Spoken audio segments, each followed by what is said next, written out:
What's up, ladies and gentlemen of YouTube? Welcome back to my channel. Now today, I told you guys I would inform you as soon as I had an update with the whole scammer thing. I did a scammer video not that long ago. Everyone has been asking me if I've had any updates, and we finally have an update. So the good news is we have an update, but there's lots of bad news that comes with this update, unfortunately. If you don't know, I'm going to go down the TLDR route, and that is basically I got scammed about a month ago. I own a Pokemon store. I sold 4 different orders to someone living in Mexico. Those orders contained Pokemon booster boxes, 2 or 3 boxes per order, that amounted to around $250 per order. Once I shipped the order and once it was in transit, international transit, I think it's Chicago, my packages go through. Once it hit Chicago airport and had left Chicago airport, the person in Mexico decided to mark it as scam or fraudulent, whatever you want to call it. All this money was sucked out of my account, and on top of that money being taken, they slapped on a chargeback fee, which I absolutely hate. Credit cards can just slap you with a chargeback fee. If anyone in banking knows why the hell you have to pay a chargeback fee, let me know. So that's what happened. Around $1,000 is being sucked out my bank account, and I went to Shopify and I gave them so much evidence. So basically, any time that you dispute like a refund or something fraudulent or a chargeback, you go through Shopify and they collect all the evidence. So, you know, USPS tracking, any pictures that you took, your track record, any other evidence that you had. And I had a mountain of evidence, guys. So I don't think I had talked about the evidence that I used. So I had the tracking, I had all the orders, what they ordered, their address, whether it was delivered or not, and then I went to the effort of actually adding in different pieces. So I was actually talking to a customer service person. I referenced my I got scammed video, and they said that they really enjoyed the video. Nice. And they hope that everything goes well, but there wasn't much they could do. But I did reference the fact that, you know, the person had 4 orders. It wasn't a mistake that they accidentally ordered, if that's the way they're trying to play it. But, you know, 4 orders got completed. They have no evidence. There's no photo evidence that was sent to me that, you know, it was something wrong with the order. The boxes were broken. The boxes weren't there. There was no evidence from their side at all. Someone messaged me on Instagram saying that they also got scammed by someone in Mexico, and we cross-referenced, and it was actually the same person. So I said, you know, I'm not the only person that got hit by this scammer. There are plenty of other Pokemon retailers out there, Pokemon stores, whatever you want to call it, that have been hit by the same guy. This is not just like me that's getting hurt here. There are other people too. So it's not a coincidence. Not only am I being fraudulent, but apparently other stores are too, and he's getting scammed by all these Pokemon stores in the USA, and everyone that he got scammed by was in the USA. So I referenced all of that, and then Shopify said, you know, it can take up to 75 days for a response. So, you know, I've been twiddling my thumbs. You know, it's $1,000 out of pocket. What ended up happening is I woke up very early this morning to an email from Shopify at 2:23 a.m. and it says the customer's bank has reviewed the chargeback response and has sided with them. That's it. End of story. There was no evidence from the bank. There was no evidence from the guy who says it was a fraudulent order. There's nothing.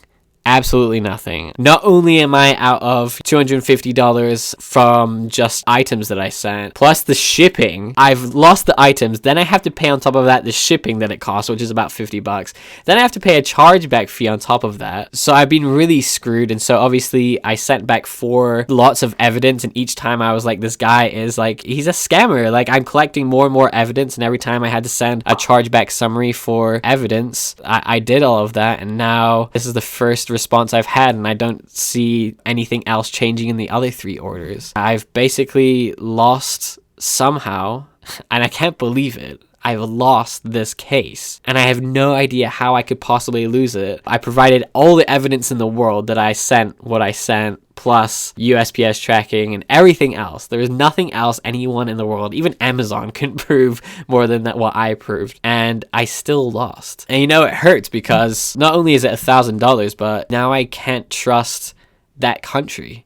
And I already said in my last video, I went through the whole thing. Like, my whole thing was like, I want to be the guy who can ship to anywhere in the world. I love being able to provide people who don't have access to Japanese Pokemon cards with Japanese Pokemon cards. I wanted to be able to be that person, whether, you know, Mexico is probably a difficult place to get Pokemon cards. I didn't really want to be that person who's like, oh, Mexico's full of scammers and scam artists and all this kind of stuff, and it's corrupt. And I expected that, you know, a bank would at least have my back in this. And apparently the banks are scammers too, because they've sided with a customer which provided zero evidence. I provided all the evidence, and I got they're basically thieves at this point. And I highly recommend never selling in Mexico. And it sucks because I know so many people and tons of people. I'm not joking. Dozens of people in Mexico messaged me after my scam video, and they apologized on behalf of them and are like, we're so sorry. People are just total, you know, in this country sometimes. And it sucks because there's so many good people out there, and now I can't sell to them because I'm scared of running into this issue again. I'm a small business as well, so it sucks that $1,000 is quite a significant amount. I can do quite a lot with $1,000, and a lot of people in the last video were like, well, you know, you should have money to account for losses and returns and blah blah blah. Like, yeah, I get it, but I'm also not Amazon. I'm like a small time person who can't really afford to have like $1,000 like just gone out the window every single month on like returns and fraudulent stuff and that kind of stuff. It's difficult. And now I'm even more conservative, not just on like Mexico, but I know other countries that have kind of like this reputation of having too many people, too much of the population, or the Pokemon population at least, being, you know, scammers. Italy is another place I won't go because I hear too many horror stories about it. I'm not dumping this all on Mexico. It's a worldwide issue. There's scammers in the USA. There's plenty scammers in the USA, trust me. But at the very least, I know if I get scammed in the USA, whether it's through PayPal or a bank, I'm more or less going to be able to win that very, very easily because I have a bank here. It's very easy to get lawyers involved here. Same as the UK. I'm a UK citizen. I have banks in the UK. It's very easy for me to win something there. I have plenty of friends in Australia that would help me if in Australia. Same with Germany. Same with the Netherlands. Same with Canada. But I don't really know anyone I can trust in Mexico. Same with Italy. And that's where the problem arises. You know, if you're a small business and you want to maximize your profits, selling internationally is great because oftentimes people internationally will want to pay more for a product because they simply just want it more. There's just nothing in their country of that specific product. But then comes the whole issue of, should I be selling, you know, in a country where I have literally no power? There's nothing I can do about Mexico. Can't take anyone to court. I don't know which bank it is, but I also have another piece of evidence, thanks to a friend of mine on Instagram, you know, wanted to help me out, wanted to dig a little bit into this, and he actually found a website called Tesla's Toys. They have a scammer database where they have basically customers who appear on, that says on their website, customers who appear on this list have had their IP addresses recorded for outright fraud or attempted fraud, and we will not remove scammers from this list. Amazing. I love that. I can't personally put this guy's information on YouTube because it's against YouTube's TOS, so I will not be putting it up, but his stuff is on there. If you want to have a look at Tesla Toys, they have a whole scammer database. His full name comes up. It says attempted credit card fraud. His shipping and billing address are exactly the same. His IP address is exactly the same. He changed his Gmail address. Smart man. Obviously found out that people were catching on. Absolutely insane. Absolutely insane. So this guy is just a serial scammer, and no matter how much evidence I mount, it seems to not really matter. But I am going to try one more time. I'm going to send a massive email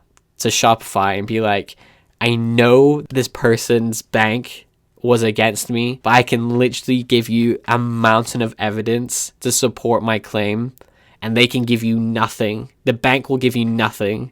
They will prove absolutely nothing. So, you know, you have to do something. I am Shopify's customer and I'm getting scammed. So I'm going to make a big hoo-ha about this to Shopify, and hopefully they can do something about it. Hopefully there's a way to block his IP. Hopefully there's a way to block any shipping or billing addresses from that address. There has to be something done to protect other people. It's not really about me because, you know, I'm done. Like, he's not going to be scamming me again.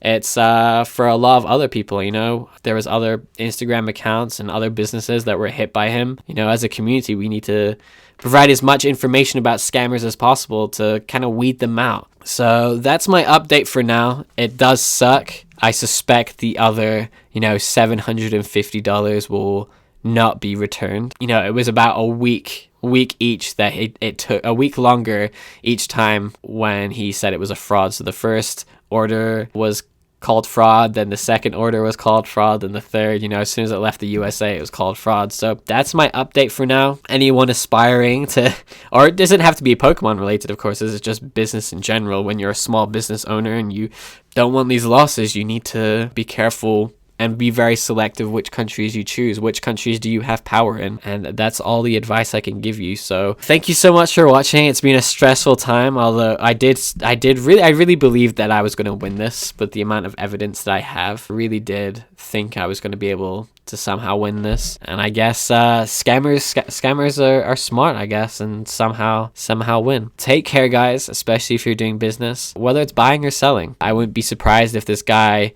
got all the stuff from me and is trying to resell it, because he's going to be making massive profit if that's what he's doing. Thank you so much for listening. Thank you so much for watching. Thank you all so much for your kind words. You know, every Instagram message, every YouTube message I've read, and it's really touching seeing, you know, 99.999% of people being absolutely awesome, and then there's that 0.0001% who absolutely suck. So thank you so much for watching.